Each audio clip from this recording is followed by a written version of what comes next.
எல்லோருக்கும் வணக்கம். இன்று நம்ம 112வது இந்த ஜூம் மூலமான கலந்துரையாடல் நிகழ்ச்சியை நம்ம நடத்திட்டு இருக்கோம்.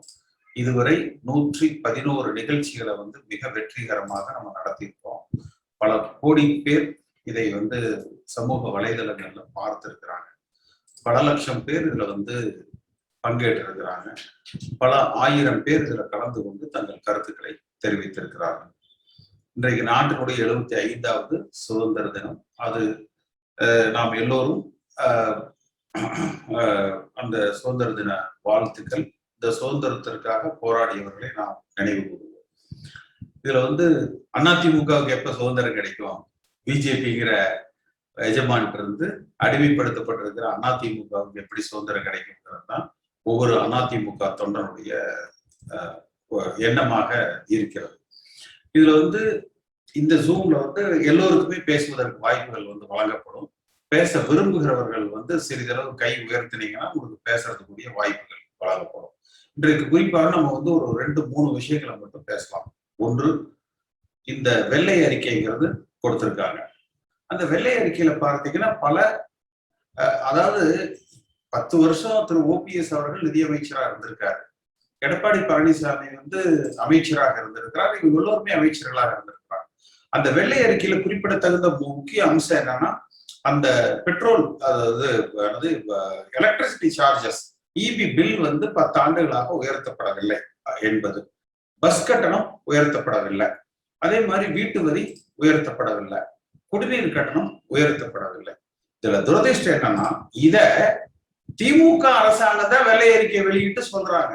ஏன் தேர்தலுக்கு முன்பாக எடப்பாடி பழனிசாமி அவர்களும் ஓபிஎஸ் அவர்களும் இப்படி ஒரு வெள்ளை அறிக்கையை வைத்து இந்த 10 ஆண்டு காலமாக நாங்கள் இதெல்லாம் சாதிச்சிருக்கிறோம், மக்கள் மீது நாங்கள் வரி சுமையை ஏற்றவில்லை என்கிற அந்த கருத்தை அவர்கள் சொல்லல. ஒருவேளை அதை தெரிவித்திருந்தால் இன்னும் அதிமுகவுடைய வெற்றி வாய்ப்புகள் என்பது பிரகாசமாக இறந்திருக்கும் என்பது என்னுடைய கருத்து. 2வது ஒரு விஷயம் பார்த்தீங்கன்னா, இன்றைக்கு திமுக வேளாண்மை பட்ஜெட், அந்த வேளாண்மைக்கான தனி நிதிநிலை அறிக்கை என்று ஒரு விஷயத்தை சட்டமன்றத்துல புதிதாக உருவாக்கி இருக்கிறாங்க. நிச்சயமா அது ஒரு வரவேற்க தகுந்த ஒரு நிகழ்ச்சி. தமிழ்நாடு சட்டமன்ற வரலாற்றில் பாராட்டப்பட வேண்டிய ஒரு நிகழ்ச்சி. அப்ப திராவிட முன்னேற்ற கழகத்தை பொறுத்த வரைக்கும் அவர்களை பலப்படுத்திக் கொள்வதிலும் முன்னேறி கொண்டு செல்கிறார்கள். அப்ப நாம அதிமுகவை எந்த அளவுல நாம் நம்முடைய இயக்கத்தை பலப்படுத்துகிறோம் என்பதை சிந்திக்கணும். அப்படி சிந்திக்கிற பொழுது இன்றைக்கு பார்த்தீங்கன்னா, திமுக தன்னுடைய தேர்தல் அறிக்கையில சொன்னது பெட்ரோலுக்கு 5 ரூபாய் விலை குறைப்பு, டீசலுக்கு 3 ரூபாய் விலை குறைப்பு, சிலிண்டர்களுக்கு 100 ரூபாய் மானியம், நகைக்கடன் 5 பவுனுக்கு கீழே இருக்கிற அந்த நகை கடன் தள்ளுபடி, விவசாய கடனுடைய தள்ளுபடிகள், மாணவர்களுக்கான அந்த கல்வி கடன் தள்ளுபடி, இது எல்லாம் அவர்கள் தேர்தல் அறிக்கையில அறிவித்திருந்தார்கள்.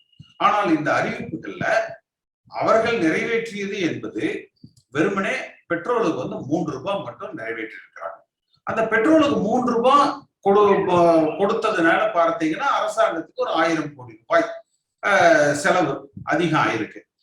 ஆனா அவருடைய அந்த பட்ஜெட்லயே பார்த்தீங்கன்னா அரசாங்கத்தினுடைய செலவினங்கள் அப்படிங்கிறது இதுக்கு முன்பு ஓபிஎஸ் அவர்கள் தாக்கல் செய்த போது 2,60,000 கோடி இருந்தது. இப்ப இவர் தாக்கல் செய்யும் போது இந்த வெறும் 1000 ரூபாய் மட்டும், 1000 கோடியை மட்டும் சேர்த்துக்கிற பொழுது, அதாவது டீசலுக்கு மானியமாக 3 ரூபாய் கொடுக்கிற பொழுது 1000 கோடி ரூபாய் அதுக்கு வருது. அப்ப 2,61,000 கோடி என்று போட்டிருக்கிறாங்க. மாறாக வரவினங்கள்ல வரவேண்டிய அந்த வரவினங்கள்ல பார்த்தீங்கன்னா ஒரு 18,000 கோடி ரூபாயை குறைத்து அவர்கள் வெளியிட்டு இருக்கிறாங்க. அப்ப நிச்சயமா அது குறையாது. குறைந்தபட்சம் அதுல ஒரு பாதி தொகை, ஒரு 8-9,000 கோடி ரூபாய் அளவுக்கு உறுதியாக அது வரும்.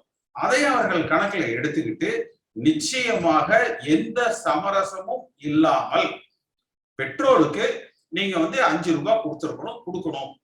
அதே மாதிரி டீசலுக்கு நீங்க 3 ரூபாய் கொடுக்கணும். சமையல் எரிவாயுக்கு நீங்க கொடுக்கணும். இந்த 3 விஷயங்கள் நீங்கள் உடனடியாக செய்ய வேண்டும் என்று அதிமுக வலியுறுத்தணும்.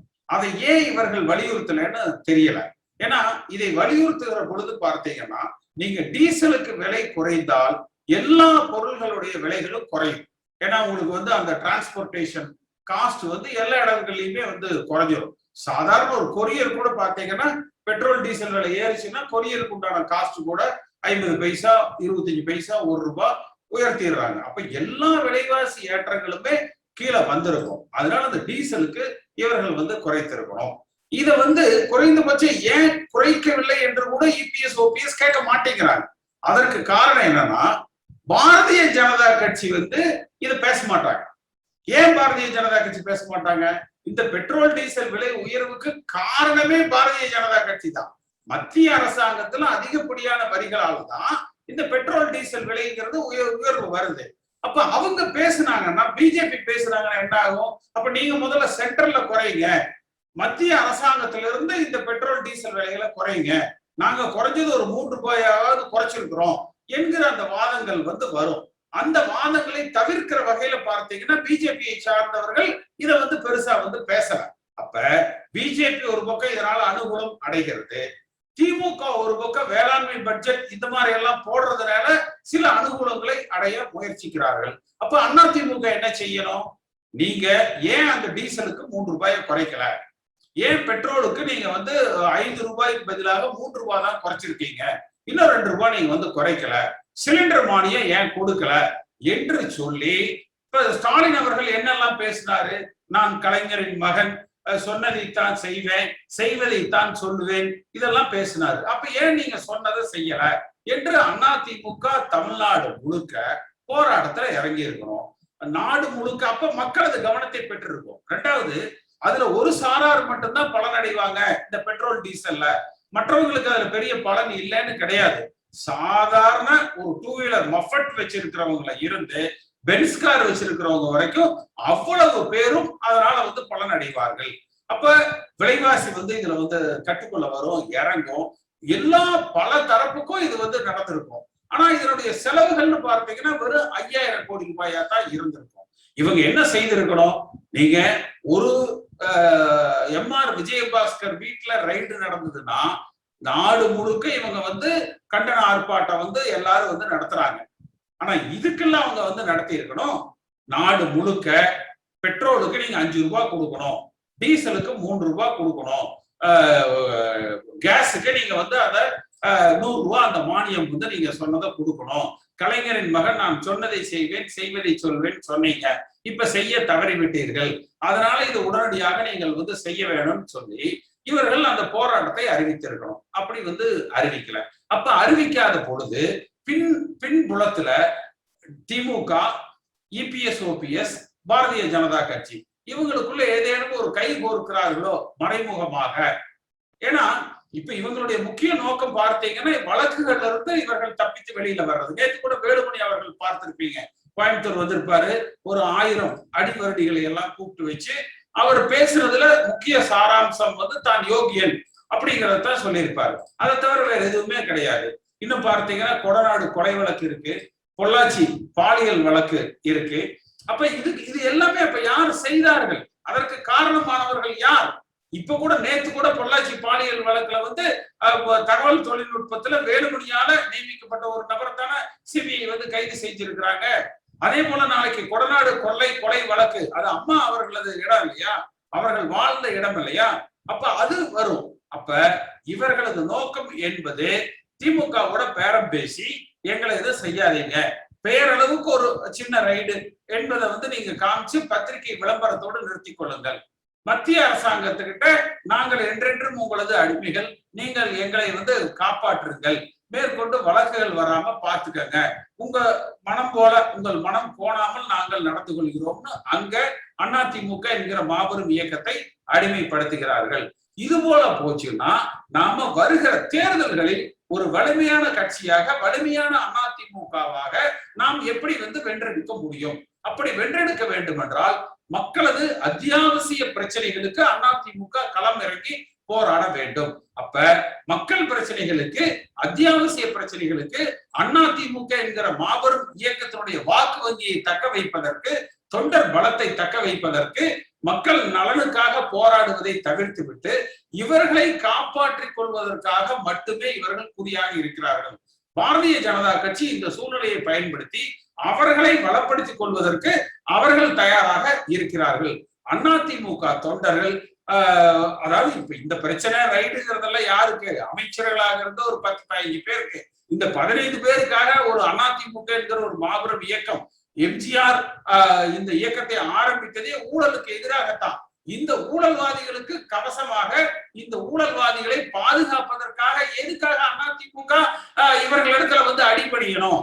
அதனால நாம் திமுகவை எதிர்த்து செயல்படுவோம், பாரதிய ஜனதா கட்சியை எதிர்த்து செயல்படுவோம், மக்கள் நலன்களை குறித்து நாம் வந்து செயல்படுவோம் என்கிற அளவுலதான் நம்முடைய இன்றைய இந்த விவாதம், இந்த கலந்துரையாடல் என்பது அமைக்கப்பட்டிருக்குது. இதுல பேச விரும்புகிறவர்கள் உங்களது கருத்துக்களை சொல்லலாம். நம்ம ஏடிஎம்கேல வந்துங்க நீங்க சொன்ன மாதிரி ஸ்டாலின் வந்துங்க ஒரு டயத்துல எம்ஜிஆர் எல்லாம் எனக்கு ஆதரவுங்கிற மாதிரி பேசின அப்படிங்க, அந்த மாதிரி எனக்கு ஆதரவா இருந்தாரு. ஆனா நம்ம வந்து எதையுமே சொல்றது இல்லைங்க. நீங்க சொன்ன மாதிரி அவர் கலைஞரோட பையனா இல்லையான்னு இதுவே கேள்வியே கேட்கல. சொன்னது கலைஞர் வந்து 2 ஏக்கரா நிலம் மட்டும் கொடுக்கலைங்க, மற்ற எல்லாத்தையும் சொன்னதை செஞ்சாருங்க. இவர் வந்து அதை செய்யலைங்க. அவர் மகனா இல்லையான்னு கூட ஒரு கேள்வி எழுப்பலாங்க அவரை பார்த்து, ஸ்டாலினை பார்த்து, இல்லைங்களா? அப்புறம் நீங்க வாக்குறுதின்னு சொல்றீங்க. அந்த வாக்குறுதி வந்து இப்ப இந்த சட்டமன்ற தேர்தலில் கொடுத்த வாக்குறுதி இல்லைங்க. 2019 நாடாளுமன்ற தேர்தலே இவங்க இதே வாக்குறுதிகளுக்கு கொடுத்துக்கிறாங்க. அதை கேட்டாவது நம்ம போராடலாங்க ஏடிஎம்கே சார்பா. அதையும் பண்ண மாட்டேங்கிறாங்க. அப்புறம் பட்ஜெட்டுங்க, இது நீங்களே சொல்லிக்கிறீங்க, இது கிரீன் ரிப்போர்ட், வெள்ளை அறிக்கை கிடையாது அப்படின்னு சொல்லிக்கிறீங்க. அந்த மாதிரி இருக்கும் போதுங்க இது ஒண்ணுமே இல்லைங்க. 90% வந்துங்க ஓபிஎஸ் அறிவிச்சாரு இல்லைங்க, அதே இதுதான் இதுலயும் வந்திருக்குங்க.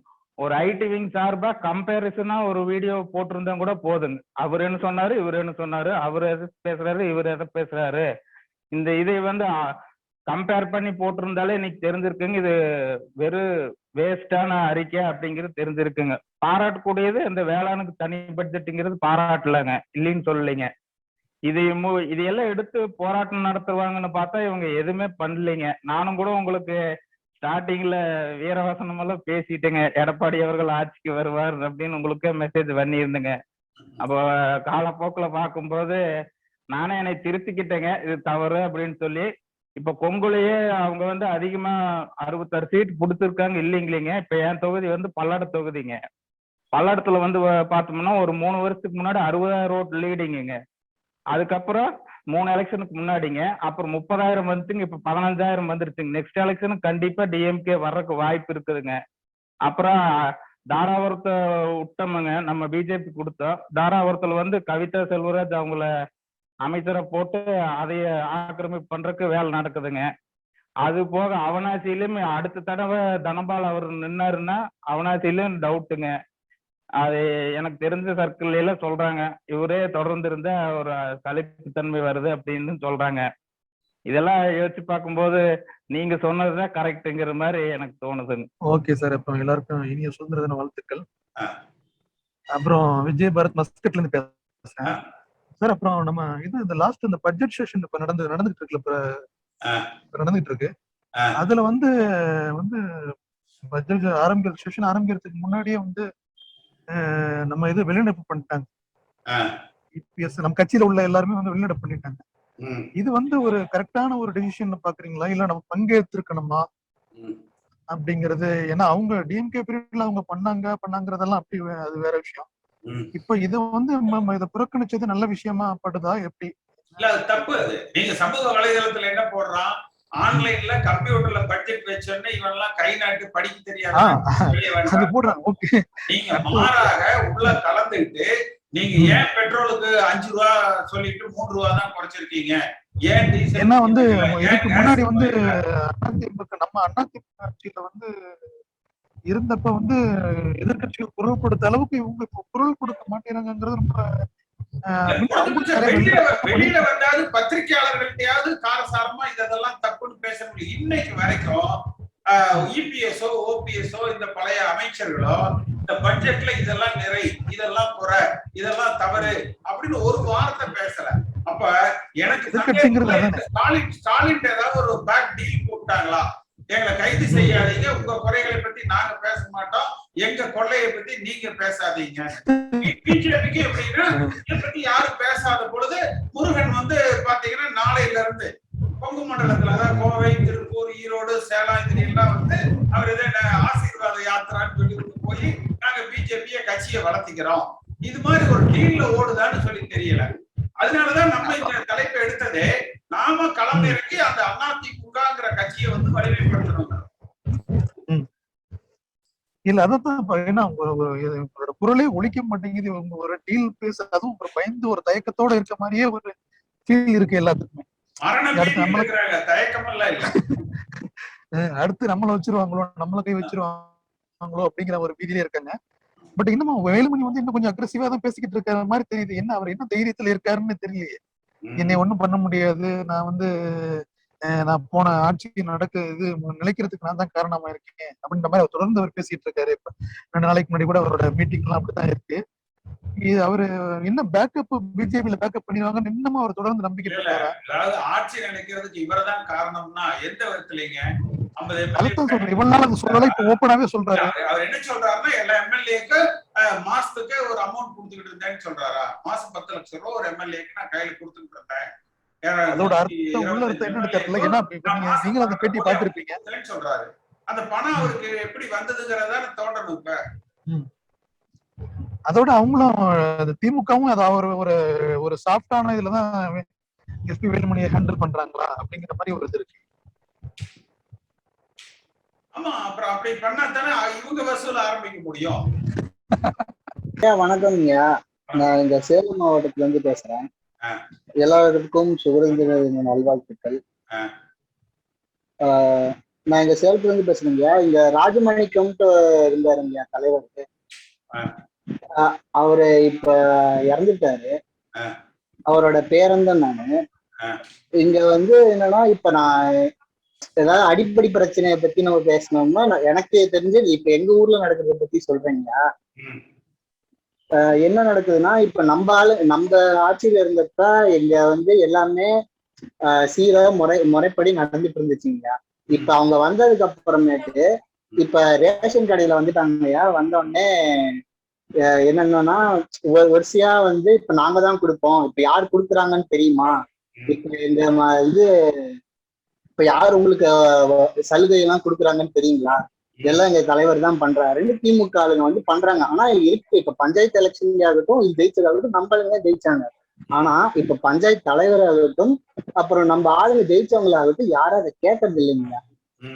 அதுக்கு வழிமுறை இதை நான் வந்து உள்ளுக்குள்ள போய் சொல்ல முடியலைங்க.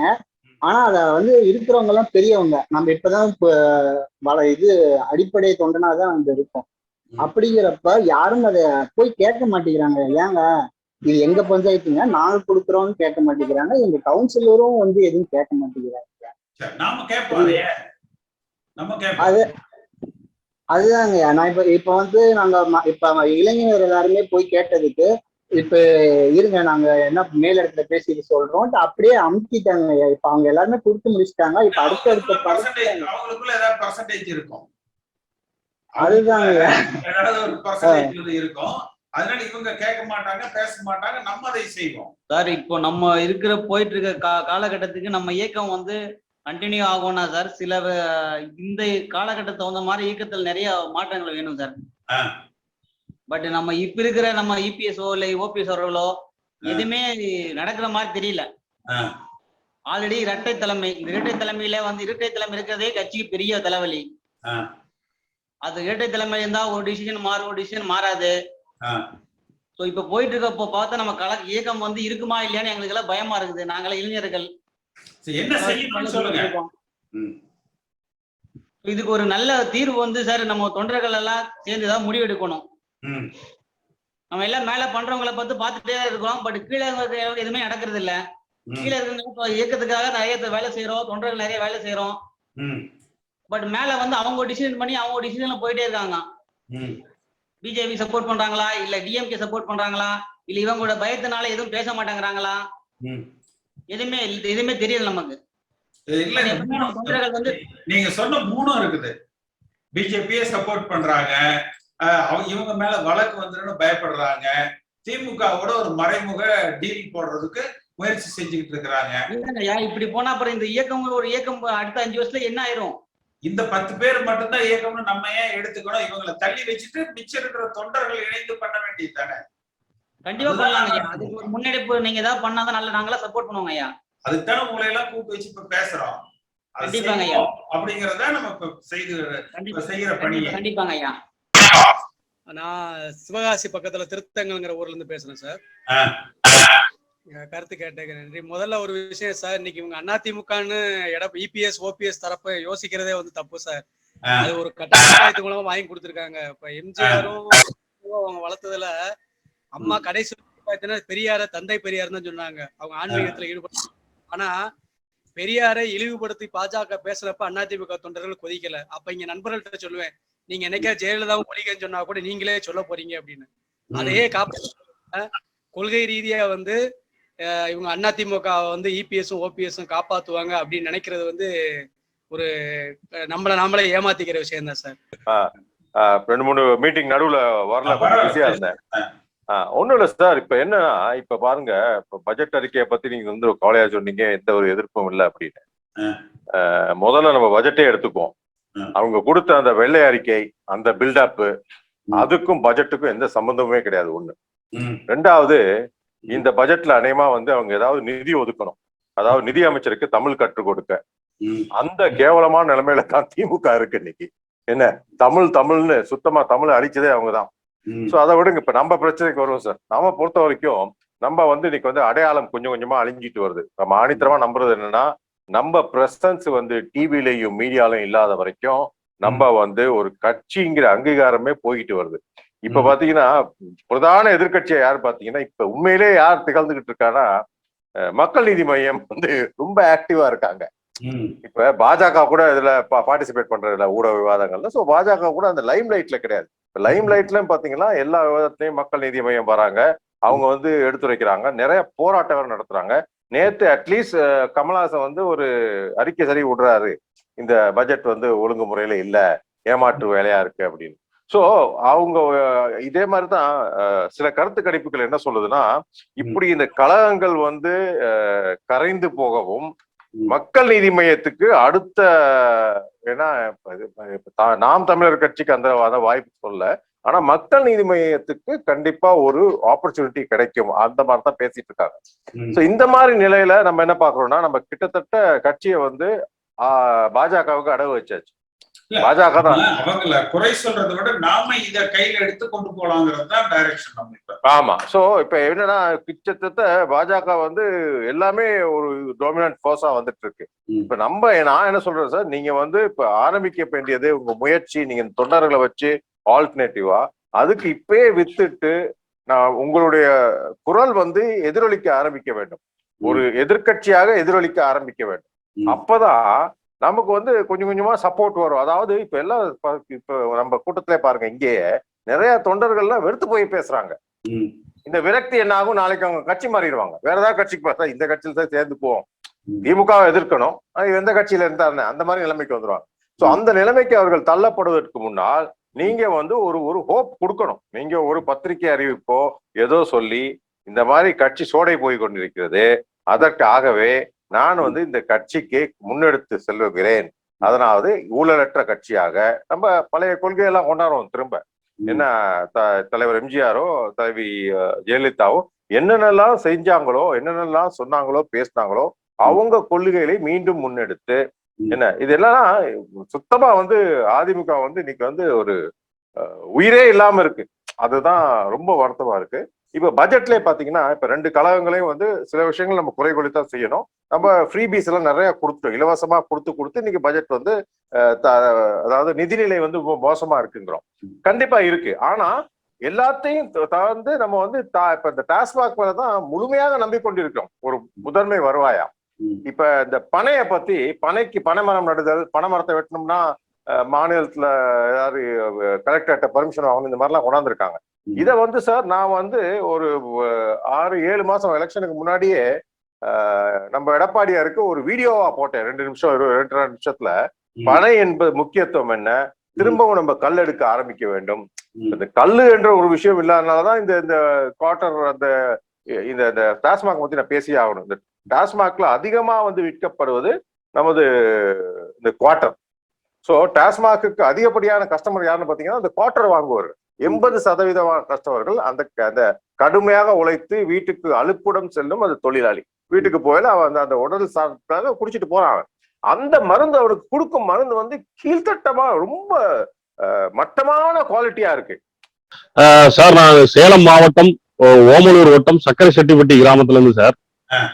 இப்ப இன்னைக்கு இந்த ஓபிஎஸ் அண்ட் இபிஎஸ் இவங்களால என்ன நடந்தது அப்படின்னா, ஒரு அதிமுக கொடி போட வேஷ்டிய கட்டிட்டு ஒரு சபையில நடக்கிறதுக்கு அசிங்கமாகிற அளவுக்கு பண்ணிட்டாங்க சார். என்ன நடக்குதுன்னா, பிஜேபியுடைய 2ஆம் மணின்ற மாதிரி ஆயிடுச்சு நிலைமை. சரி, இதை காப்பாற்ற இன்னைக்கு இருக்க தொண்டர்கள் இளைஞர்கள் நம்ம படை விருந்து இன்னைக்கு நம்ம வேலை செய்யறோம் அப்படின்னா, நமக்கு என்ன மாதிரியான உந்துதல் கட்சி தலைமையிலிருந்து வரும்னு சொல்லி எதிர்பார்த்துட்டு இருக்கோம். பட் இப்ப இன்னைக்கு இருக்கிற சூழ்நிலையில இவங்க 2 பேருமே கீழே இருக்கிற கடைநிலை தொண்டரை பத்தி நினைச்சு பாக்குற நிலைமையில இல்ல சார்.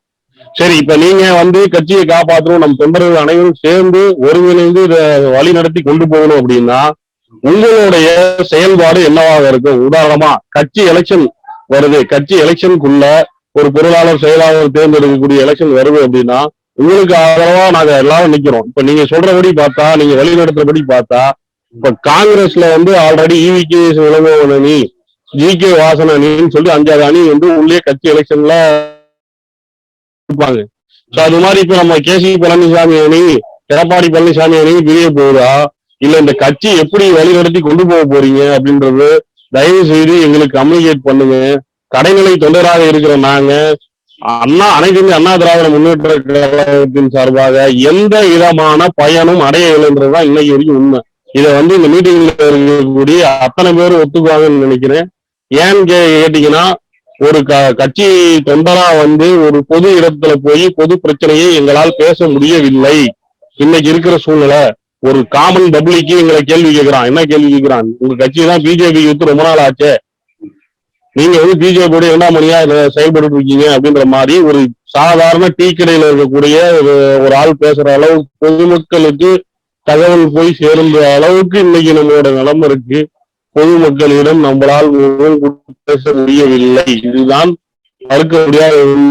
இதற்கு நீங்க கடைநிலை தொண்டர்களுடைய மனநிலையை சரி செய்யும் வரை கட்சியோட சூழ்நிலை இப்படிதான் இருக்கும். இதை எப்படி முன்னெடுத்து கொண்டு போறதுன்ற வழிகாட்டுதலாக நீங்க இருக்கணும்ன்றதுதான் எங்கள் அனைவருடைய எதிர்பார்ப்பு. நன்றி. ஒரு எம்எல்ஏவை நேரில் சந்தித்து மது கொடுக்க முடியாத சூழல் தான் இங்க உருவாகிட்டு இருக்கு. இதே சேலம் மாவட்டத்துல சேலம் வடக்கு சட்டமன்ற தொகுதி திமுக உறுப்பினரை நேர்ல சந்திக்க பொதுமக்கள் ரொம்ப எளிதாக அவங்களை அணுகிடுறாங்க. பட் எங்க சட்டமன்ற தலைவரை எங்களால நேரில் சந்திக்க முடியலன்னு சொல்லிட்டு பொதுமக்கள் குறை கோரும் போது நம்ம என்ன பண்ண முடியும்? ஒரு அதிமுக தொண்டராக நீங்க என்ன முடிவு எடுப்பீங்க சொல்லுங்க. அந்த இடத்துல உங்களுடைய மனநிலை எப்படி இருக்குன்னு நீங்க யோசிச்சு பாருங்க. நம்ம இறக்கி செய்ய வேண்டியதானே. இப்ப இபிஎஸ் ஓபிஎஸ் இவங்களை பொறுத்த வரைக்கும் பிஜேபிக்கு அடிமையா இருக்கிறாங்க. திமுக அனுசரிச்சு போய் இவங்க சொந்த பந்தங்களை சொத்து பத்துக்களை இவங்க சம்பாதிச்ச பணத்தை காப்பாத்திக்கணும்னு தான் நினைக்கிறாங்க. அப்போ அண்ணா பாரதிய கட்சி இவங்களை அடிமைப்படுத்தி வைத்துக் கொண்டு பிஜேபி ஆளுகிற கட்சியாக தமிழ்நாட்டுல வர முயற்சிக்கிறாங்க. அப்ப இந்த சூழ்நிலையில நம்ம என்ன செய்யணும்? பிஜேபியையும் எதிர்க்கணும், திமுகவையும் நம்ம எதிர்க்கணும். இந்த மாதிரி பொருளுரிமைகள் மாதிரி சுயநலவாதிகளை ஒதுக்கி தள்ளிட்டு எம்எல்ஏ போட்டுருங்க. அந்த தொகுதியில் இருக்கிற ஒரு 1000-2000 கட்சிக்காரங்க ஒருங்கிணைந்து நீங்க என்ன நிகழ்ச்சி நடந்துங்க, நான் அந்த பகுதிக்கு வர்றேன், திட்டங்களுக்காக நலனுக்காக நாம குரல் கொடுப்போம். அப்படித்தான் நம்ம அதாங்கய்யா. இப்ப நான் ஒரு கே.சி. பழனிசாமி ஆதரவாளர்னு போட்டு என்னோட தொகுதியில நான் ஒரு பெரிய அளவுல பேனர் வைக்கிறேன், ஏதாவது ஒரு ஃபங்க்ஷன் பண்றோம்னு வச்சுக்கோங்க. இத மற்ற எல்லா தொண்டர்களும் ஒருங்கிணைந்து செயல்படுற மனநிலைக்கு நம்ம எல்லாரும் சேர்ந்து முடிவு எடுக்கணும் இல்லைங்கய்யா. இப்ப நம்ம ஒரு 100 பேர் 150 பேர் முடிவு எடுக்கிறதுனால ஆகப்படுறது இல்லையே. நம்ம 150 பேர் 150 இன்டு 120 115 நிகழ்ச்சிகள்னு நீங்க போட்டு பாருங்க. ரெண்டாவது இந்த நிகழ்ச்சி வராம சோசியல் மீடியால இத பத்தி கருத்து சொல்லி நம்ம ஆதரிக்கிறவங்கள பாருங்க. ஒவ்வொரு நிகழ்ச்சியிலையும் புதுசு புதுசா பேசுறாங்கல்ல. சாதாரண தொண்டர்கள் மத்தியில வந்து அதிக வரவேற்பு வந்து நம்ம பெற்றிருக்கிறோம். அதை வந்து நம்ம களத்துக்கு கொண்டு போகணும். ஒரு தொகுதிக்கு ஒரு 100 பேர் முன்னால இறங்கி வேலை செஞ்சாங்கன்னா அந்த 2000 பேர் 3000 பேர் வந்துருவாங்க. அப்படி வருகிற பொழுது அந்தந்த தொகுதிகளுக்கு வந்து மக்கள் பிரச்சனைகளுக்காக நம்ம போராடலாம். அதை வந்து நம்ம முன்னெடுக்கலாம். அடுத்த நாடாளுமன்ற தேர்தல்ங்கிறது இன்னும் 3 ஆண்டு காலம் இருக்கு. அதுக்குள்ள கடுமையாக உழைக்கலாம். எல்லா தொகுதிகளுக்கும் சுற்றுப்பயணம் போலாம். நம்ம கட்சியை வந்து ஒருங்கிணைக்கலாம். அப்படி ஒருங்கிணைஞ்சு வருகிற பொழுது மிச்சம் இருக்கிறவங்க எல்லாம் சாதாரணமா உங்க பின்னாடி வந்துருவாங்க. இந்த மாதிரி டயத்துல தான் கண்டிப்பா நீங்க சொல்றத எங்களால ஏத்துக்க முடியுது. பட் கட்சியில இன்னைக்கு இருக்கிற சூழ்நிலையும் நீங்க கருத்தில் கொண்டு வெகு விரைவாக இப்ப நீங்க நாடாளுமன்ற தேர்தல் வர்றதுக்குள்ள நமது அடிநிலை தொண்டர்களும் நம்மளுடைய பேசிக்கா இருக்கக்கூடிய நம்மளோட வாக்கு வங்கியும் குறையாம பாத்துக்கிறதுக்கு இமிடியேட்டா அனைத்து இந்திய அண்ணா திராவிட முன்னேற்ற கழகம் ஒரு ஸ்டெப் எடுக்க வேண்டிய கட்டாயத்தில் நாம இப்ப இருக்கோம். இதுல எந்த மாற்று கருத்தும் இல்ல. என்னன்னா கடைநிலை தொண்டரா இருக்கக்கூடிய ஒரு சாதாரண ஒரு குடிமகன் வந்து அவனுக்கு இருக்கக்கூடிய ஒரு பேசிக் பிரச்சனையை நம்மளிடம் சொல்ற வரைக்கும் தான் நமக்கு மரியாதை இருக்குது ஐயா இந்த அரசியல் உலகத்துல. உங்களுக்கு தெரியாது இல்ல, நாம இதே போக்கு இப்ப நடந்துட்டு இருக்க போக்கு கண்டினியூ ஆச்சு அப்படின்னா நமது கழகம் வந்து கலங்கி போறது தவிர இங்க வேற அதாவது எதிர்காலம் எப்படி இருக்கும் அப்படின்றது வந்து மிக கேள்விக்குறியாதான் இருக்குது. அதை வந்து இன்னைக்கு இருக்கக்கூடிய நம்ம அதுக்கு விட மாட்டோம். நம்ம இறங்கி காப்பாத்தி எல்லாரையும் ஒருங்கிணைச்சு நம்ம மக்கள் குரலுக்காக மக்கள் தேவைகளுக்காக களத்துல இறங்கி நம்ம போற இயக்கத்தையும் தொண்டர்களையும் நம்ம பாதுகாப்போம். ரொம்ப நன்றிங்க ஐயா. இது வந்து ஒரு ஜாதிய கட்சியாகவும் ஜாதியை பேஸ் பண்ணி இருக்கிறவங்களுக்கு மட்டும்தான் பெனிஃபிட் இருக்குன்ற மாதிரி இன்னைக்கு பப்ளிக் பேச ஆரம்பிச்சிட்டாங்க. ஒரு சேலம் கோயம்புத்தூர் தொகுதிகளில் கொங்கு வேளாள கவுண்டர்களுக்காக மட்டும்தான் கட்சி செயல்படுதுன்னு சொல்றாங்க. இன்னொரு அந்த பக்கம் தேவ கம்யூனிட்டிக்காக மட்டும்தான் கட்சி செயல்படுதுன்னு சொல்றாங்க. இது வந்து கட்சியோட மரியாதை இருக்கிற விதமா தான் நடந்துட்டு இருக்குது அப்படின்றதான் நான் இந்த இடத்துல பதிவு பண்ணி சார். நீங்க வந்து அஜெண்டா கொடுத்துருக்கீங்க. என்ன டாபிக்னா why the AIADMK present regime is not able to fight the strong DMK அப்படின்னு கேக்குறீங்க. But ADMK how do you expect ADMK to fight sir? ADMK incomplete now. It is இது கம்ப்ளீட் ஆனதுன்னா ஆட்சியை பிடிச்சிருக்கும். ஓட் ஷேர் டிஃபரன்ஸ் பாருங்க. லாஸ்ட் எலெக்ஷன்ல ரொம்ப கம்மி தான் பாருங்க. நீங்க முக்குளத்தை ஓட்டு விடல அப்படியே. AIADMK is quite incomplete without Mukkulathor participation. Gounder communities ஃபுல்லா கொடுத்துட்டாங்க. ஏடிஎம்கே ஓட்டு போட்டாங்க. எல்லாமே தகவலை எல்லாம் நம்ம பதிவு பண்ண வேண்டாங்க. அந்த மாதிரி எல்லாம் ஜாதி ரீதியெல்லாம் இல்லைங்க. இதெல்லாம் சும்மா நம்மளா நினைச்சுக்கிறது. நீங்க சென்னை சிட்டியில அதிமுக ஒரு தொகுதி கூட ஜெயிக்கல. அங்க எந்த ஜாதி அதிகமா இருக்குது சொல்லுங்க. இதெல்லாம் ஜாதி மதம் அந்த ஜாதிங்கிறதெல்லாம் வந்து சும்மா அந்த அரசியல்வாதிகள் அவங்க சௌகரியத்துக்கு வச்சுக்கிறது. சென்னை சிட்டியில எந்த ஜாதியா இருக்கு? ஏன் சென்னை சிட்டியில நம்ம ஒரு தொகுதி கூட ஜெயிக்கல? அதனால அந்த ஜாதிய இதெல்லாம் வேண்டாம். நம்ம வந்து நம்ம வந்து இதை எடுத்துட்டு போவோம். ஐயா இப்ப உங்களுடைய அந்த ஜூம் நிகழ்ச்சியில வந்துங்கய்யா நம்ம ஆளுகின்ற அன்மியூட் பண்ணுங்க பேசுங்க ஐயா. இப்ப நம்ம இந்த ஜூம் நிகழ்ச்சி இல்லைங்கய்யா, நம்ம அந்த பெட்ரோல் விலையில சொன்னோம் இல்லைங்கய்யா, பேசணும் இல்லைங்கய்யா. இப்ப அந்த உங்களுடைய முயற்சி தொண்டர்களுடைய முயற்சியால வந்து பெட்ரோல் விலையில குறைச்சிருக்காங்க ஐயா. ரொம்ப சந்தோஷங்க ஐயா. இது வந்து மென்மேல் நீங்க வளர்ச்சியை கொண்டு வரணுங்க ஐயா. 12வது ஜூம் மீட்டிங் ரொம்ப தொண்டர்கள் பேராதரவுடன் போயிட்டு இருக்குண்ணேன். இதை வந்து உலகத்துல வாழும் தமிழ் உலகம் அனைத்து பேரும் வந்து இந்த நிகழ்ச்சியை பார்த்துட்டு இருக்காங்க. நேற்று கூட ஈரோடு ஒரு நண்பர் பேசினாரு என்கிட்ட. இதுமாரி ஜூம் மீட்டிங் தான் போயிட்டு இருக்கு. அண்ணன் கேசிபி வந்து நல்லா கொண்டு போயிருக்காரு. அடுத்த இது வந்து அவர் தான் பொதுச்செயலாளர் வரணும்ன்றது அவங்களாம் ரொம்பவும் விருப்பப்படுறாங்கண்ணே. அதுபோல வந்து இப்ப வந்து தேர்தல் வாக்குறுதிகளை நிறைவேற்றாத டிஎம்கே அரசு அவங்க என்ன சொல்றாங்க, கடந்த காலத்தில் மின்துறையில் மாற்றம் கொண்டு வராததால் மின்சார வாரியம் கடனில் உள்ளது. நிதியமைச்சர் பிடிஆர் தகவல் சொல்லியிருக்காரு. அது போன்ற போக்குவரத்துறை சொத்து வரியாளருக்கும் சீரான முறையில் இல்லை. அதனால வந்து வரவேண்டிய பஸ்கள் சேவை செய்யாதனால அதனால நமக்கு வந்து நஷ்டம் அப்படின்றாரு. அவர் தெரியாம நம்ம அதிமுக அரசை வந்து ஆதரிக்கிற மாதிரியே இருக்குது. அதிமுக மீது உள்ள குறை என்னன்னு கேட்டீங்கன்னாக்க அளவுக்கு அதிகமான சொத்து குவிப்பு, ஊழல் குற்றச்சாட்டு மற்றும் பிஜேபி கூட்டணி. இதனாலதான் மக்கள் வெறுத்தாங்க, ஓட்டு போடல அதிமுகவுக்கு. மற்றபடி இவங்க சொல்ற நியூஸ் எல்லாம் பாத்தீங்கன்னாக்கா மக்கள் ஆதரவு தான் இருந்திருக்காங்க. அதனால ரெண்டாவது வந்து அவர் என்ன பண்ணியிருக்காருன்னு கேட்டீங்கன்னாக்கா துறை வாரியா நிதி ஒதுக்கீடு செய்திருக்காங்க. இவ்வளவு கோடின்னு ஒரு நிதியை ஒதுக்கீடு வந்து இத்தனை கோடி பெர்சன்டேஜ் அளவு கொடுத்துருக்காங்க. அதுல வந்து நிதி ஆதாரம் எங்க இருக்குது? சட்டியில் இருந்தாலும் உங்களுக்கு ஆப்பிள் வரும், சட்டியில ஒண்ணு இல்லாமல் ஆப்பிள் எங்கிருந்து வரும்? அதே மாதிரி ஊழல் செய்தவர்கள் யாராக இருந்தாலும் அவர்கள் மீது நடவடிக்கை எடுப்போம் என்று சொன்னார். எத்தனை பேர் மீது நடவடிக்கை எடுத்திருக்காங்க? யாரெல்லாம் கைது செய்திருக்காங்க? இதுவரைக்கும் யாருமே ஒன்றும் பண்ணல. அதே போல அம்மா மறைவில் இருந்த மர்மத்தை நாங்கள் ஆட்சிக்கு வந்தால் உண்மையை வெளிச்சத்து கொண்டு வருவோம் என்று வாக்குறுதி கொடுத்துருக்காங்க. இது வரைக்கும் அது என்ன ஆயிட்டுன்னு தெரியல. அது மாதிரி அதை நம்பிதான் வந்து பெரும்பாலும் தாய்மார்களும் சரி, சிறுபான்மை மக்களும் சரி, நிறைய பேர் வந்து ஓட்டு போட்டாங்க. அதே போல வந்து கடந்த தேர்தலில் வந்து சிவி சண்முகம் வந்து வெற்றி பெற வேண்டிய ஒரு நபர். அதே மாதிரி முன்னாள் அமைச்சர் ஜெயக்குமாரும் வெற்றி பெற வேண்டியக்கூடியவர் தான். கடந்த சிஏ போராட்டம் நடக்கும்போது ஜெயக்குமார் அவருடைய தொகுதியில வந்து 1.5 மாசமா வந்து அங்கிருந்து தாய்மார்கள் வந்து குழந்தைங்களோட வந்து போராட்டம் பண்ணாங்க. அந்த வண்ணாரப்பேட்டை ரவுண்டானால ஒரு நாள் கூட வந்து இவர் வந்து அவங்களுக்கு ஆறுதலா ஒரு வார்த்தை சொல்லலை. அதோட எதிரொலி தான் அந்த நிகழ்ச்சியில நான் போய் கலந்துட்டேன். நீங்க இருந்தீங்களாண்ணே? சரி சரி, ரைட்டு. அவரு நான் சொல்றது வந்து முன்னாள் அமைச்சர் ஜெயக்குமார் சொல்றேன் நான். அதே போல வந்து சிவி சண்முகம் அவர் உண்மையை ஒத்துக்கிட்டாரு. நாங்க வந்து பிஜேபி கூட்டத்தில் சேர்ந்ததுனால தான் தோல்வி அடைஞ்சிட்டுன்றதை அவர் உண்மையை ஒத்துக்கிட்டாரு. அது போல வந்து பாத்தீங்கன்னாக்கா இந்த அதே போல வந்து சொத்து வரி வந்து வசூல் பண்றதுல வந்து நிறைய வேரியேஷன் இருக்கு அப்படின்றாரு. அதாவது சென்னையை பொறுத்த வரைக்கும் பாத்தீங்கன்னாக்கா சாதாரண ஒரு மேன் பவர் கம்பெனியில் வேலை செய்யறவங்க மிஞ்சி போனா மாசம் 15,000 ரூபாய் சம்பளம். அவன் வந்து 400 ஸ்கொயர் ஃபீட் வீட்டுக்கு வந்து 8,000 ரூபாய் 10,000 ரூபாய் வாடகை கொடுக்குற சூழ்நிலை இருக்குது. ஆனா வந்து வாடகை சட்டம் வந்து இருக்கு. அது இருந்து யாருக்கு என்ன யூஸ் இருக்கு? ஒரு யூஸும் கிடையாது. இவ்வளவுதான் வந்து வசூல் பண்ணணுன்ற விதி இருக்குது. அதை கார்பரேஷன் வரி வசூலிக்கிறவங்க வந்து 8 ஸ்கொயர் ஃபீட் இருக்கிற வீடு உங்களுக்கு எவ்வளவு வந்து மாசம் வாடகை கொடுக்குறாங்க? அவங்க சரியான ரசீது கொடுக்குறாங்களா? இந்த அது மாதிரி வந்து நிறைய பேர் வந்து பாதிக்கப்பட்டிருக்காங்க இன்னைக்கு சென்னையில.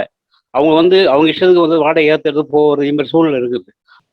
ஏன்னா இப்போ நம்ம ஏரியாவில் பார்த்தீங்கன்னா எல்லாருமே இங்கே நம்ம ஏடிஎம்கே தான் நிறைய சப்போர்ட் இருக்குது. அது மட்டும் இல்லாமல் இப்போ திமுக மேலே வந்து ரொம்ப இதாக இருந்தால் எவ்வளோ கொள்ளடிக்கிற டீம் ஃபுல்லாமே அங்கே தான் இருக்குது. தெரிஞ்சும் மக்கள் வந்து ஓட்டு போடுறதுக்கு மெயின் காரணமே பிஜேபி தான். என்னோட கருத்து அதுதான். பிஜேபி கூட கூட்டணி இல்லாமல் இருந்தால் நம்ம ஏடிஎம்கே அப்படி இருந்துமே நம்ம ஏடிஎம்கே மெஜாரிட்டியில தான் இருக்கு. அந்த அளவுக்கு ரொம்ப லோவாலாம் இல்லை. ஓட்டு வாக்குல பாத்தீங்கன்னா ரொம்ப நம்ம கிட்டத்தட்ட அவங்களுக்கும் நம்ம கொஞ்சம் தான் வித்தியாசத்துல நம்ம வந்திருக்கோம். நம்மளுடைய தோல்வி வந்து கொஞ்சம் தான். அதனால அது வந்து தோல்வின்னு சொல்ல முடியாது. ஏன்னா அந்த பிஜேபி போன அந்த நம்மளுடைய அது கொஞ்சம் ஷேர் நீங்க வந்து அங்க பிஜேபி கொடுத்தனால அதோட பாதிப்பு தான் நம்மளுக்கு வந்திருக்கே தவிர மற்றபடி நம்ம ஏடிஎம்கே எப்போதுமே வந்து டாப்ல தான் இருக்குது.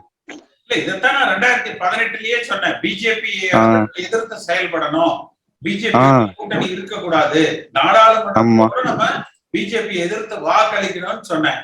சொல்லி 2 மணி நேரத்துல என்ன கட்சி நீக்கிட்டேன்னு அறிவிக்கிறாங்க இபிஎஸ். இப்ப இப்படியே போச்சுன்னா பிஜேபியே இருக்குதா மாதிரி நம்மளுக்கு இப்ப என்னன்னா பாத்தீங்கன்னா பாண்டிச்சேரியில பாத்தீங்களா அவங்களுக்கு எல்லாம் கொடுத்துட்டு இப்ப பாண்டிச்சேரியில அவங்க ஆட்சியை கழிச்சிட்டு இவங்க பிஜேபி தான் எல்லாமே தலைமை வைக்கிற மாதிரி ரொம்ப ஆர்கியூமெண்ட் பண்ணிட்டு இருக்காங்க. இப்ப நம்ம ஏடிஎம்கேல என்ன பண்ணுவாங்க, நீங்க இப்போ நம்ம பிஜேபி இருக்கும்போது நம்ம வந்து வின் ஆயிட்டோம்னு வச்சுங்களேன், பிஜேபி தலையிட்டு நம்மள கவுத்துருவாங்க. அந்த ஆமா இது நம்ம எடப்பாடியாவுக்கு வந்து அவங்களுக்கு தெரியுமான்னு தெரியல, தெரியுதா தெரியலையான்னு தெரியல. இல்ல 2 பேரும் நம்ம 2 எடப்பாடியா அதான் அவங்க 2 பேரும் இதுல மட்டும் இல்லாம இருந்ததுன்னா இப்ப நம்ம தான் என்ன இருப்போம், நம்ம ஆட்சி கண்டிப்பா வந்துருவோம். நான் தான் எனக்கு வந்து ரொம்ப ஆதங்கமா தான் இருக்கும். அதனால வேற வழி இல்லை. சரி வந்துட்டு அடுத்த 3 ஆண்டு கழிச்சு நம்ம பழையபடியும் ஆட்சி பிடிக்கணும். அந்த பிஜேபி வந்து ஃபர்ஸ்ட் வெளியே எடுத்துடணும். அதை எடுத்துட்டோம்னா நம்ம அடுத்தாப்புல பழைய நம்ம வந்துடலாம். 2018ல இருந்து உங்களை ஃபாலோ பண்றோம் சார். அதுக்கு உங்களை கட்சி தெரியும். இன்னுமே வந்து பாத்தீங்கன்னா இந்த இவ்வளவு நேரமா நான் அந்த மீட்டிங்ல கேட்டுட்டு இருக்கிறேன். ஒரு விஷயம் நான் என்ன தெளிவுபடுத்த விரும்புறேன் அப்படின்னா, அரசியல்வாதிகள் எல்லாருமே வந்து மக்களுக்கு சேவை பண்ற எண்ணத்துல யாரும் இல்லை தற்போதைக்கு. அதிமுகவிலும் இல்ல. ஏன்னா இப்ப ஒரு வெள்ளை அறிக்கையில பத்தி எல்லாரும் பலவிதமான கருத்துக்கள் சொல்லியிருந்தாலும் உங்களோட கருத்து தான் எனக்கு ரொம்ப பிடிச்சிருந்தது. வெள்ளை அறிக்கையில பத்தி நடுநிலையான ஒரு வாதத்தை நீங்க முன் வச்சிருந்தீங்க. அஇஅதிமுக வந்து வரிகளை உயர்த்தல, வருமானத்தை அதிகப்படுத்தல, அதே அறிக்கையை வந்து கொஞ்சம் முன்னாடி சொல்லியிருந்தாங்கன்னா அதிமுக ஜெயிச்சிருக்கும் அப்படின்னு சொன்னீங்க. அது சரியான பாயிண்ட் தான். இன்னைக்கு ஒரு கிலோமீட்டர் பஸ் ஓடுறதுக்கு 56 ரூபா செலவாகுது. அதுக்கப்புறம் லாஸ்ட்ல தான் இன்னைக்கு போகுது. அது தெரிஞ்சிருந்தும் இப்ப வந்து இலவச டிக்கெட் கொடுக்குறாங்க அப்படிங்கிற விஷயம் எல்லாம் வந்து பாத்தீங்கன்னா வெள்ளேரிக்கை ஏற்கப்பட வேண்டிய ஒரு விஷயம் ஒரு விதத்துல.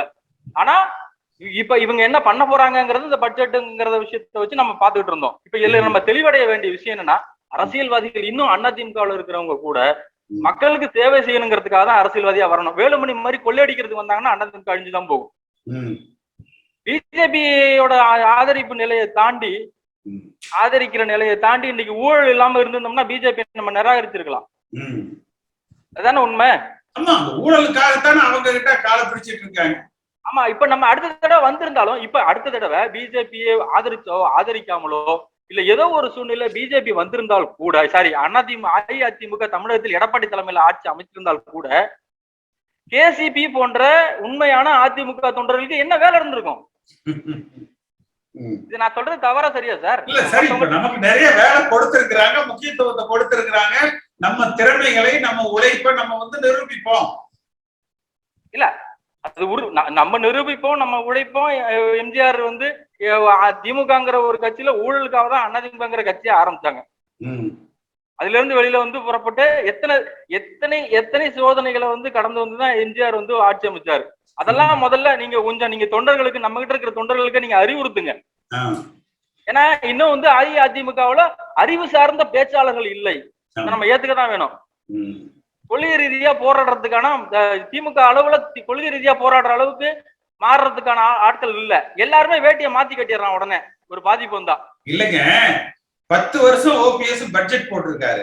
எடப்பாடி பழனிசாமி 4 வருஷம் சிஎம் இருந்திருக்காரு, 10 வருஷம் அமைச்சரா இருந்திருக்கிறாரு. ஆனா அந்த வெள்ளை அறிக்கையில உங்களை பாராட்டி இருக்கிறாப்பா. பஸ் ஃபேர் ஏத்தல, மின் கட்டணத்தை உயர்த்தல, வீட்டு வரிய உயர்த்தல, குடிநீர் கட்டணத்தை உயர்த்தலன்னு சொல்லி இருக்கிறான். ரொம்ப நன்றிங்க பிடிஆர் பழனிவேல்ராஜன். தேர்தலுக்கு முன்பாக இந்த விஷயங்கள் வந்து வெளிவந்திருந்ததுன்னா நாங்க ஜெயிச்சிருப்போம்னு சொல்லி அழகா அடிச்சு அவனை காலி பண்ணிட்டு போறத அத பேசலையே, அத பேசுறதுக்கு அறிவு இல்லையே. இவனுக்கு பயம் என்னன்னா, வெள்ளை அறிக்கையில நம்ம அடிச்ச பூராத்தி புடிச்சிட்டாங்களா, கொஞ்சம் புடிச்சிருக்காங்களா, இது எல்லாமே வெளியில வந்துருமா, அந்த பயத்திலேயே மிரட்டு போய் நின்னுட்டான். அதனால அவனுக்கு வேற சிந்தனையே ஓடல. ஆமா ஆமா ஆமா ஆமா. இல்ல, கடுமையான ஒரு பேச்சாளர்கள் இல்ல, ஒரு பேச்சாளர்களை உருவாக்குங்க. இதுக்கப்புறம் உங்களுடைய செயல்பாட்டுல ஒரு முகாம் நடத்தி என்னோட கோரிக்கையா நான் வைக்கிறேன் உங்ககிட்ட. அஇஅதிமுக அன்றைய காலத்துல இருந்து கிட்டத்தட்ட எம்ஜிஆர் காலத்துக்கு அப்புறம் ஜெயலலிதா காலங்கள் ஸ்டார்ட் ஆகும் போதே இந்த பேச்சாளர்கள் எல்லாம் இறந்துட்டாங்க. இதான் உண்மை. இன்னொன்னு, நம்ம கொள்கை ரீதியா தான் இருக்கணுமே தவிர தலைவர் என்னோட அரசியல் நிலைப்பாடுங்கிறது என்ன அப்படின்னா, கொள்கைக்கு தான் அதிமுக, தலைவருக்கு அதிமுக இல்ல. தலைவர் மாத்தி முடிவெடுப்பாரு, நம்ம பின்னாடியே போக முடியுமா? முடியாது. இப்ப அந்த மாதிரி ஒரு அழுத்தமான ஒரு கருத்துக்களை பேசக்கூடிய ஒரு பேச்சாளர்களை நீங்க உருவாக்குனீங்கன்னா நல்லா இருக்கும். இவங்க கொள்ளைக்கு தான் அதிமுகன்னு வச்சுட்டு இருக்கிறாங்க. இவங்க கிட்ட எங்க போய் கொள்கை என்னன்னு கேட்டு பாருங்க. கொள்கை என்னன்னு தெரிஞ்சிருந்தா பதில் சொல்லி இருக்கணும்ல திமுகவுக்கு எதிராக. ஆமா, இவங்க புரிஞ்சுக்கிட்டதே கொள்கை அப்படின்றது அவங்க காதுல கொள்ளை அப்படின்னு சொல்லி கேக்குது. ஆனா செய்யறாங்க, அவ்வளவுதானே. ஐயா, ஒரே ஒரு பிரச்சனை என்னன்னா, இபிஎஸ் நீங்க சொன்ன மாதிரி சேலத்துல உட்காராம நம்மளுக்குன்னு ஒரு கட்சி ஆபீஸ் இருக்கு ராயபுரத்துல, அங்க போய் உட்காந்து கட்சி பணி என்ன, நம்மளுக்கு அடுத்து தொண்டர் படை உருவாக்குறதுக்கு என்ன, இந்த கட்சியில இப்போ ஒரு இளைஞர்களுக்கு வாய்ப்பே இல்லைங்க ஐயா. எதுல இருக்குன்னு சொல்லுங்க பார்க்கலாம். ஒரு இளைஞருக்குன்னு ஏதாவது ஒரு பதவி இருக்குதா? ஏதாவது ஒண்ணுமே கிடையாது. இவங்களே தான் இருக்கிறாங்க. நீங்க சொன்ன மாதிரி இவங்களே தான் அடுத்த எலெக்ஷனுக்கு இருப்பாங்கிறாங்க. இப்ப தொடர்ந்து டே பை டே வந்து இளைஞரே இல்லாம வந்து ரொம்ப வீக் ஆகிட்டே போயிட்டு இருக்குது நம்ம கட்சி. வந்து உண்மையிலேயே வந்து இதுதான் வந்து ரொம்ப ஒரு வருத்தப்பட வேண்டிய விஷயம். இவர் சிலுவம்பாளையத்துல வீட்டுலயே சேலத்துல இருக்கிறத போயிட்டு கட்சி ஆபீஸ் இவருக்கும் வீடு, எதிர்கட்சி தலைவர் வீடு அலாட் பண்ணிக்குது. அங்கிருந்து டெய்லி வந்து கலைஞர், அந்த உங்களுக்கு தெரியாது 85 to 90 வயசுல அவர் உட்கார்ந்துருக்காரு. இப்ப இந்த திமுக காலி பண்ணிட்டு நம்ம அடுத்த எலெக்ஷன் 26ல ஆட்சி பிடிக்கிறது நமக்கு ஒரு பெரிய விஷயம் இல்ல. அது உண்டான இது வந்து நீங்க நல்லா இருக்கணும். நீங்க சொன்ன இந்த பட்ஜெட்ல 4 இது நம்மள புகழ்தான் சொல்லியிருக்கிறான். நீங்க சொல்றதை நல்லா கேட்டேன். அதை எதிர்த்து இவன் நல்லா போராடுறதுட்டு போட்டு எதுக்கு இவங்க வந்து பயந்து போய் பின்னால பதுங்குறாங்கிறது தான் வந்து டாபிக். இது என்னன்னு தெரியல. இதுல வந்து பாத்தீங்கன்னா சொத்து குவிப்பு வழக்கு வந்துடும், லஞ்ச ஊழல் வழக்கு வந்துடும், கொடநாடு கொள்ளை வழக்கு வந்துடும், பொள்ளாச்சி பாலியல் வழக்கு வந்துடும் பயந்துட்டு இருந்தாங்கன்னா அப்புறம் இவங்க எங்க போய் திமுக எதிர்த்து அரசியல் செய்யறாங்க? அதுக்கு ஏதாவது ஒரு வழக்கறிஞர் நீங்க போட்டு ஸ்டார்ட் பண்ணி இதெல்லாம் பயந்து அரசியல் பண்ண முடியும். வழக்கறிஞர் அணின்னு சொல்லிட்டு சி.வி. சண்முகத்தையும் ஜெயக்குமாரையும் போட்டிருக்கிறாங்க. அவங்க பேரே லிஸ்ட்ல இருக்கு, அவங்க பேரே ஊழல் வழக்கு லிஸ்ட்ல இருக்கு. கட்டுதான் ஒரு நல்ல வழக்கறிஞர் அணியை போட்டு நீ ஊழலை பத்தி பேச திமுக ஃபர்ஸ்ட் யோகியதை இருக்குதுங்களா? யாரு வேணா பேசட்டும், எது வேணா சொல்லணும். திமுக பேசுறாங்களா ஊழல்? சர்க்கரை காணாம போனதுக்கு எறும்பு கூவத்துல முதல்ல இவங்க ஊழலை பத்தி ஒழிக்கிறேன், ஊழல் இல்லாம நான் கொண்டுட்டு வரேன்னு சொன்னா இது ஏத்துக்க கூடியதுங்களா? நீங்களும் பேசுறோம், இது ஏன் எடப்பாடி பழனிசாமி அதுதாங்க எனக்கு புரியல. இப்ப ஒண்ணு இல்ல, எனக்கெல்லாம் என்னன்னா அந்த டிவி விவாதங்கள் போகணும், உங்களை மாதிரி பேசணும் எனக்கு ஆசையா இருக்குது. எனக்கெல்லாம் ஒரு வாய்ப்பு கொடுத்தா நியூஸ் 18 நியூஸ் 7 தைரியமா நானும் எடுத்து பேச தயாரா இருக்கேன். தமிழன் பிரசன் மாதிரி எதிர்த்து அடிக்கிற தயாரா இருக்கேன். ஏன்னா எங்களை எல்லாம் ஏன் வளரவே விடாம இவங்களே தான் நீங்க சொல்ற மாதிரி கட்சி பலவீனப்படுத்துற மாதிரி இருக்குது. இப்போ இளைஞர் வாய்ப்பு கொடுத்தா தானே அடுத்து கட்சி வளரும். இப்ப நீங்க பாருங்க, இப்ப எனக்கெல்லாம் வயசு 30 வயசு ஆகுது. இப்ப என்னை விட்டா தான் அடுத்து 10 வருஷம் நல்லா உழைச்சு நீங்க சொல்லுவோம். ஒவ்வொருத்தருக்கும் ஒவ்வொரு ஆசையும் இருக்கும். இப்ப நான் எனக்கு மாவட்ட சேர்மன் ஆகணும்னு எனக்கு ஒரு ஆசை. நம்ம கட்சியில ஒருத்தனுக்கு எம்எல்ஏ ஆகணும்னு எனக்கு ஆசை இருக்கும், ஒருத்தன் எம்பி ஆகணும், ஒருத்தன் தொழில வளர்த்தணும்னு நினைச்சிட்டு இருப்பான். இவங்க மட்டுமே தான் இங்க பாருங்க, இந்த 15 பேர் மட்டும் தான் நீங்க சொன்ன மாதிரி. நீங்க நீங்க சொல்றீங்க இல்லையா, எம்ஜிஆர் காலத்துல நான் அவரை பார்க்கிற பொழுது 22 வயசு, 24 வயசுல நான் எம்ஜிஆரோட எம்எல்ஏ, 28 வயசுல எம்பி. அப்ப புரட்சி தலைவர் எம்ஜிஆர் காலத்துல பாத்தீங்கன்னா அந்த இளைஞர்களை தான் அடையாளப்படுத்தி முன்னுக்கு கொண்டு வருவார். அந்த வழியில இப்ப கட்சி நடக்கணும் அப்படிங்கறத நம்ம போராடுறோம். புரட்சி தலைவர் எம்ஜிஆர் காலத்துல இந்த கட்சி எப்படி நடந்ததோ அது போல இப்ப இந்த இயக்கம் வழிநடத்தப்பட வேண்டும். அதுதான் நம்ம முன்னெடுத்துட்டு போறோம். 100க்கு 100 உண்மை அதாங்க. இதுக்கு தகுந்த மாதிரி நீங்க சொன்ன மாதிரி ரெடி பண்ண ஈஸியா அடிச்சிடலாம். ஒன்னும் பெரிய விஷயம் இல்லைங்க. அடுத்த டைம் 150 சீட்டு பக்கமா ஈஸியா பண்ணிடலாம். இவங்க ஒண்ணும் சொன்னதை ஒண்ணும் நிறைவேற்ற போறது இல்லைங்க. இவங்க பின்வாங்காம தைரியமா காலத்துல முன்னெடுத்து போகணும், அவ்வளவுதான். நீங்க சொன்ன மாதிரி நானும் நல்லதெல்லாம் பண்ண எனக்கு ஆசை இருக்கு, விருப்பம் இருக்கு. நான் அவ்வளவா வசதி வாய்ப்பு இல்ல, ஏழைதான் சார், ஏழைதாங்க. என்னைய உங்களோட சேர்ந்து நானும் பணி பண்ண ரொம்ப ஆசைப்படுறேன். நல்லது பண்ணணும்னு நினைக்கிறீங்க? அண்ணா வணக்கண்ணா. நான் அம்மாவுடைய உண்மை விசுவாசினேன். மு.க. ஸ்டாலின் தான் நான் முதலமைச்சர். ஆனா இப்போ நிதி சாவை பத்தி நீதி விசாரணை நடத்தணும்னு சொல்லியிருந்தார் சார். அதை பத்தி அவர் ஒண்ணு தேர்தல் அறிக்கையில காணோம். நம்மளாம் சேர்ந்து ஒரு போராட்டம் உங்க தலைமையில பண்ணும். ஏன்னா அம்மா விசுவாசிகள் எல்லாம் ஓட்டு போட்டனால அவர் முதலமைச்சர் இருக்கிறாரு. அந்த சாவு விசாரணை நடத்துறதுனால தான் ஓட்டு போட்டோம். நான் கூட நிறைய பேருக்கு நான் அப்படிதான் சொல்லி பண்ணிருக்கேன். அதே மாதிரி என் பேஸ்புக்ல அதே மாதிரி விட்டுருக்கிறேன் நான், இந்த ஒரு திமுக போடுங்க அப்படின்னு. அதனால நம்ம எல்லாரும் சேர்ந்து இந்த அம்மாவுடைய நீதி இறப்ப நீதி விசாரணத்துக்கு நம்ம போராட்டம் பண்ணோம். நான் ஸ்டேஷன்ல கம்ப்ளைண்ட் கொடுக்க, நீங்க உங்க தலைமையில வரணும், இல்ல நீங்க வரதா சொல்லுங்க, இல்ல நான் மட்டும் பண்ணலான்னு இருக்கிறேன், கொஞ்சம் ஐடியா சொல்லுங்க. ஏன்னா கட்சி இப்போ அவங்க 5 பேர் வீணாக்கிட்டானுங்க கட்சியை. நம்ம அவங்க எல்லாம் இப்ப எல்லாம் மினிஸ்டர் எல்லாம் கொள்ளையடிச்சவங்க, யாரும் எதுவும் எதிர்த்து பேச மாட்டாங்க. அவங்க நம்ம தான் இனிமேல் எதிர்த்து பேசணும். ஏன்னா நம்மளுடைய எந்த ஒரு இதுவும் இல்லை, தெம்பா இருக்கலாம், யாருக்கும் பயப்பட வேண்டிய எவ்வளவு அவசியமும் இல்லை நம்மளுக்கு. அதனால நம்ம தில்ல இறங்கலாம். இதுதான் நீங்க இது கொஞ்சம் எனக்கு கொஞ்சம் முடிவு சொன்னீங்கன்னா நல்லா இருக்கும். அந்த அம்மாவுடைய சாவை வச்சு சொன்னார் அவரு, அது வரைக்கும் செய்யல. அது நீங்க தான் கொஞ்சம் பண்ணணும். அதுக்கு நான் கொஞ்சம் பார்த்து அது பேசுவோம். அதாவது அதிமுக காரங்க திமுக ஓட்டு போட்டவங்க யாரும் சொல்லல, அம்மா அவர்கள் மரணத்துல இருக்கிற மர்மத்தை கண்டுபிடிச்சு சொல்லுவேன்னு சொல்லி திரு ஸ்டாலின் சொன்னாரு. செய்வதை சொல்வேன் அப்படின்னு சொன்னதுல இன்னும் எதெல்லாம் செய்யணும் அப்படிங்கறத வலியுறுத்தி நம்ம ஒரு போராட்டம் நடத்தலாம். தமிழ்நாடு முழுக்க நம்ம அதை செய்வோம். இப்ப நம்ம இந்த கொடி ஏத்துறத பத்தி பேசிட்டு இருந்தோம். அப்படியே கொஞ்சம் தொடர்ந்து பேசுங்க. Okay okay. கொடி ஏத்துறத பத்தி பேசிட்டு இருந்தோம். ஆனா அதற்கான வழிமுறைகளை நம்ம தான் சொல்லணும். ஒரு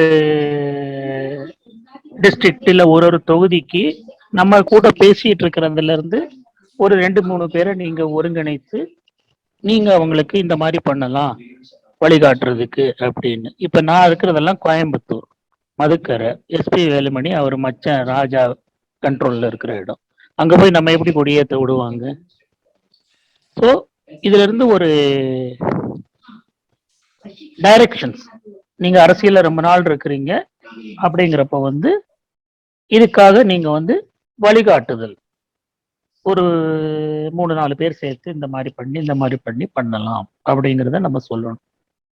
சும்மா வெறுமனே நம்ம பாட்டுக்கு கொடியேத்துங்க நீங்க ஆள் பண்ணுங்கன்னா சரிப்பட்டு வருமானு எனக்கு தெரியல.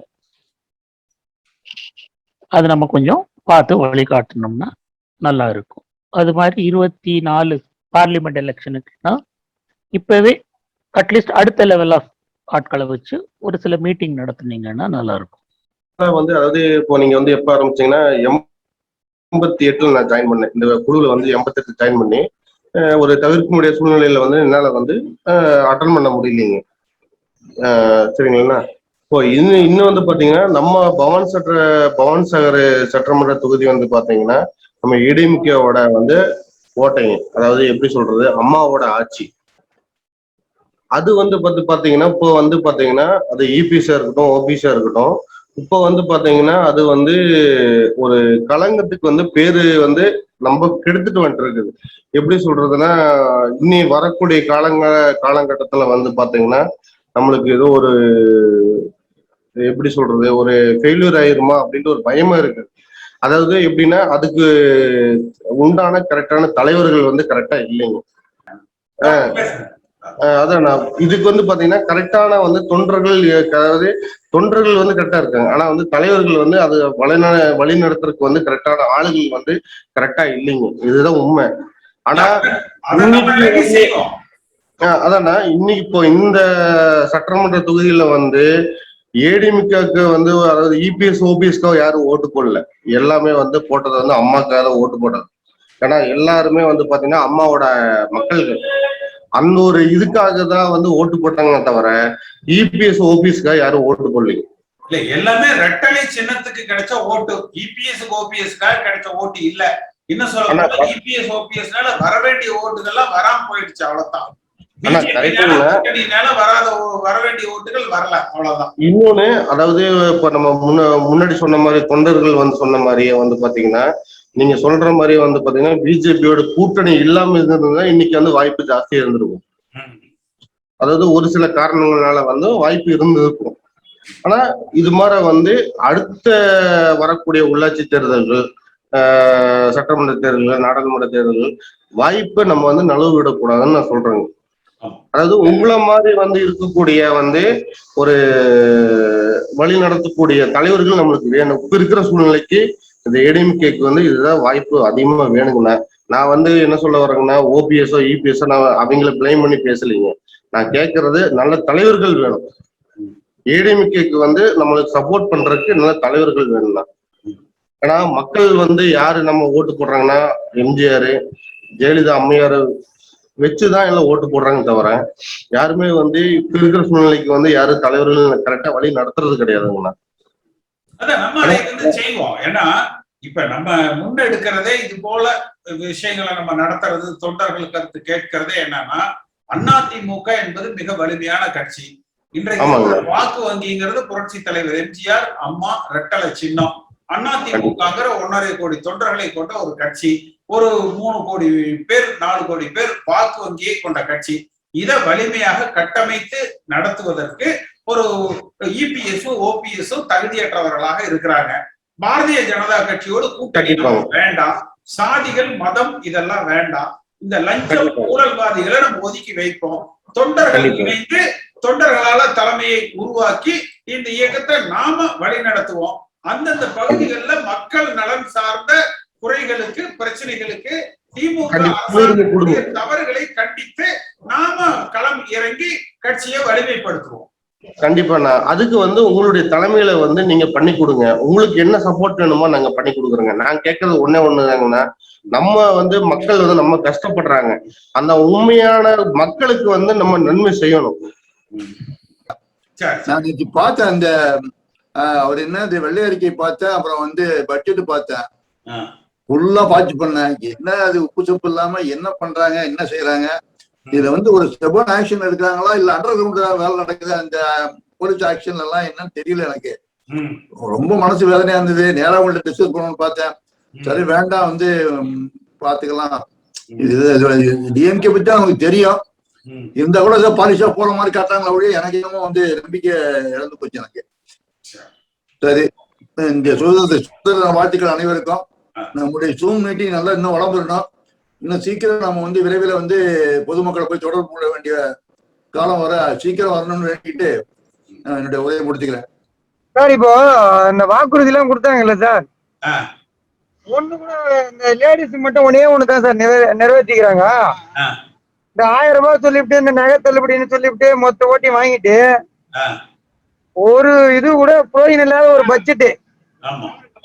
புரோஜனம் எதுனா இருக்கா சார்? அதுல எதுவுமே இல்லாத ஒரு பட்ஜெட். நிதிநிலை அறிக்கைனா என்னன்னு பிடிஆர் பயனர் ஃபுல்லா தெரியும்னு சொல்றாரு. ஆனா ஒரு பைசாவுக்கு பிரயோஜனம் இல்லை.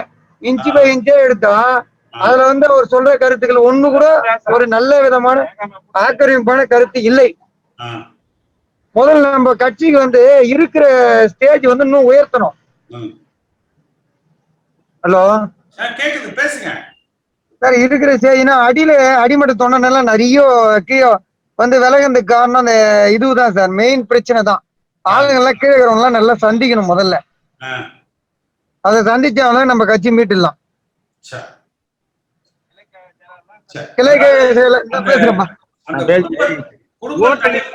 குடும்ப தலைவிகளுக்கு 1000 ரூபாய் தர்றேன்னு சொல்லிட்டு தேர்தல் அறிக்கையில அவங்க சொல்லியிருந்தாங்க திமுகல. ஆனா அதை வந்து இன்றைக்கு தரல.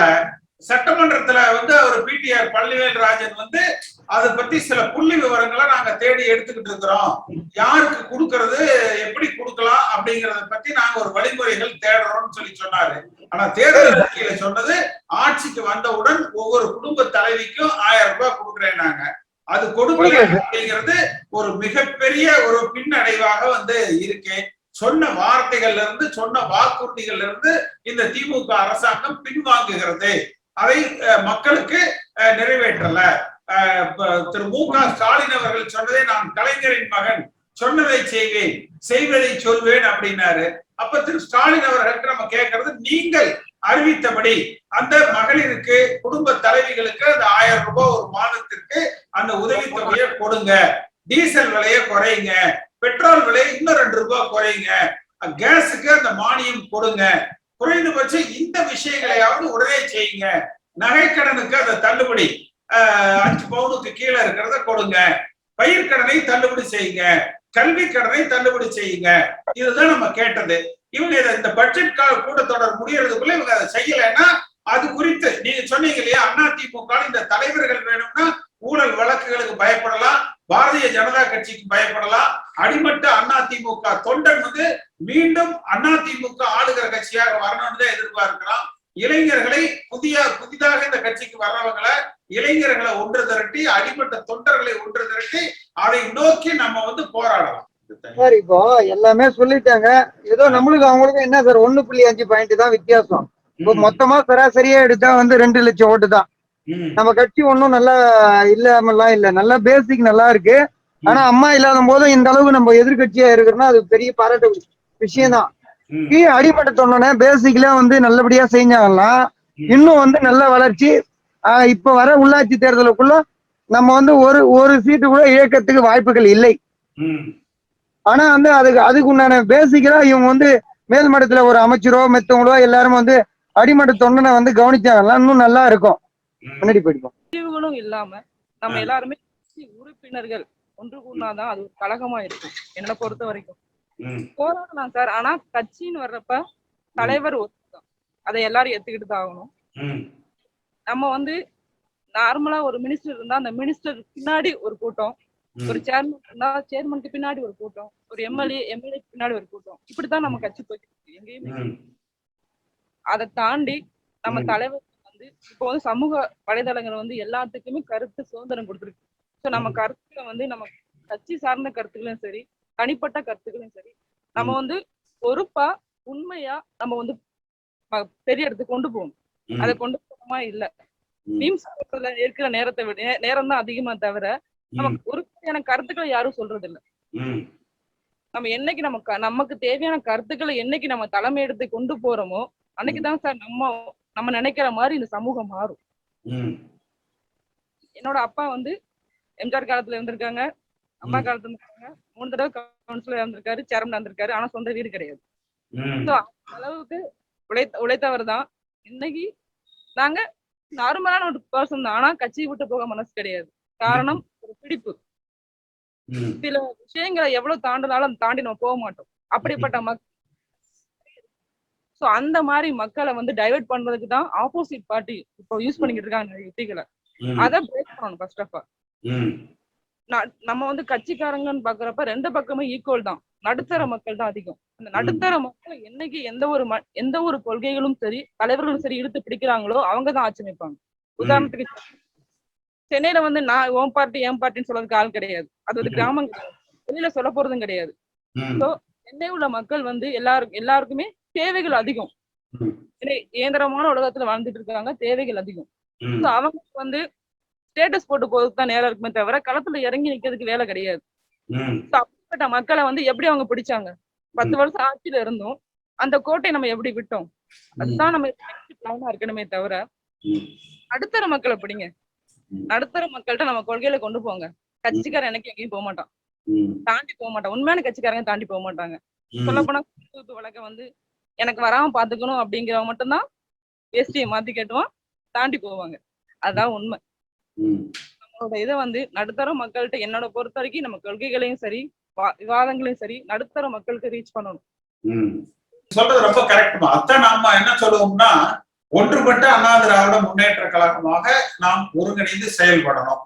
அது அதே மாதிரி மேல்மட்ட தலைவர்கள் பார்த்தீங்கன்னா அவங்க முதலமைச்சராக தேர்வு பெற்றாங்களா, அமைச்சர்கள் ஆனாங்களான்னு பார்ப்போம்.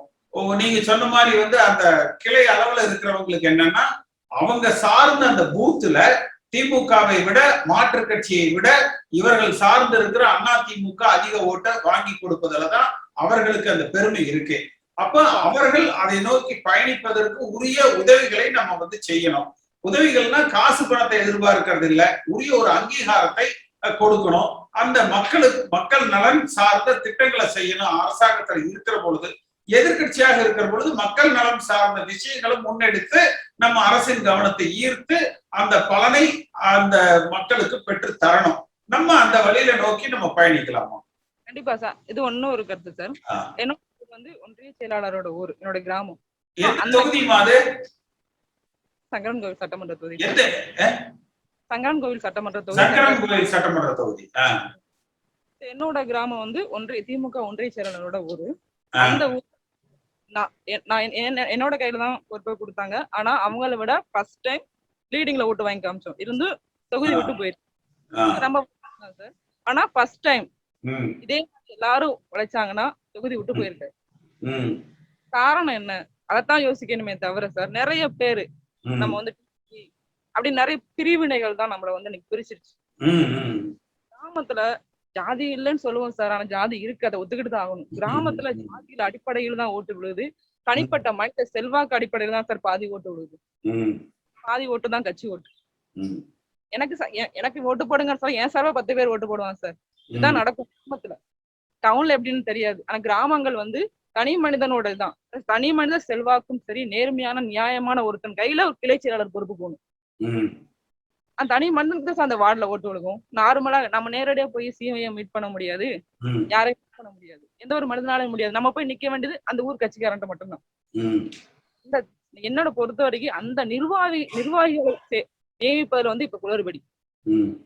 அம்மா இருக்கிறப்பல மாவட்ட பொறுப்புல அம்மா இருக்கிறப்ப வாங்கினேன் சார்.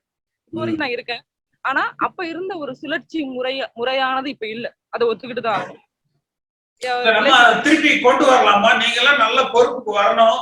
ஒரு அந்தந்த பகுதியில வந்து union chairman, district councillor, MLA அந்த மாதிரி வந்து நல்ல பொறுப்புக்கு வரணும். நீங்க கொஞ்சம் நல்லா முன் வந்து இணைஞ்சு செயல்படுமா, நம்ம அதெல்லாம் செய்வோம். கண்டிப்பா சமைக்க நன்றி, வாய்ப்புக்கு நன்றி சார். இன்னைக்கு வந்து 22 பேர் பேசியிருக்காங்க. நான் பேசுனது இல்லாம பேசுனவங்க 22 பேர் வந்து பேசியிருக்காங்க. அவங்க கருத்துக்களை வந்து நம்ம கேட்டிருக்கிறோம். நிச்சயமா இந்த திசையை நோக்கி ஒன்றுபட்ட அதிமுகவாக லஞ்சம் ஊழலுக்கு அப்பாற்பட்டதாக, சாதி மதத்துக்கு அப்பாற்பட்டதாக, பாரதிய ஜனதா கட்சி கூட்டணி இல்லாததாக, தொண்டர்களால ஒரு தேர்ந்தெடுக்கப்பட்ட தலைமையை உருவாக்கி தொண்டர்களுக்கு முக்கியத்துவம் கொடுத்து, இளைஞர்களுக்கு முக்கியத்துவம் கொடுத்து இந்த இயக்கத்தை நாம் வழிநடத்துவோம். வருகிற நாடாளுமன்ற தேர்தலில் மிகப்பெரிய வெற்றியையும் 2026ல ஆளுகிற கட்சியாக அதிமுகவை நம்ம உருவாக்குவோம். அதுவரை இந்த திராவிட முன்னேற்ற கழகத்துல அவர்கள் கொடுத்த வாக்குறுதிகள்ல இருந்து தவறுகிற பொழுது சுட்டி காட்டுவோம். ஏதேனும் மக்கள் நல பிரச்சனைகள் புறக்கணிக்கப்பட்டால் அதை முன்னெடுத்து நம்ம போராடுவோம்.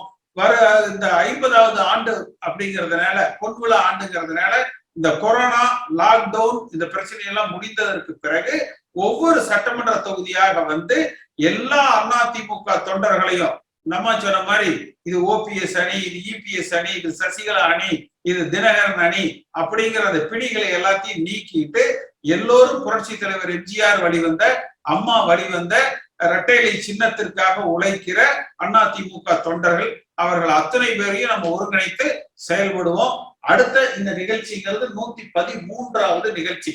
113வது நிகழ்ச்சி வருகிற 18ஆம் தேதி புதன்கிழமை மாலை 5:30 மணிக்கு நடக்கும். அந்த நிகழ்ச்சிக்கு நீங்க உங்க நண்பர்கள்கிட்டையும் சொல்லுங்க. இன்னும் நம்முடைய எல்லா அதிமுக தொடர்புடைய நண்பர்கள்ட்ட எல்லாம் சொல்லி இதுல கலந்துக்க சொல்லுங்க. இன்றைய நிகழ்ச்சியில கலந்து கொண்ட உங்கள் அத்தனை பேருக்கும் என்னுடைய நன்றி கலந்த வணக்கம். இந்த காணொலியை காணும் தமிழ் உள்ளங்களுக்கு ஒரு அன்பான வேண்டுகோள். சேனலை சப்ஸ்கிரைப் பண்ணிட்டீங்களா? பண்ணலனா மறக்காம சப்ஸ்கிரைப் பண்ணுங்க. சப்ஸ்கிரைப் பட்டனையும் பெல் ஐக்கனையும் உடனடியாக கிளிக் பண்ணுங்க. உங்கள் அன்பும் ஆதரவும் என்றைக்கும் எங்களுக்கு தேவை. நன்றி.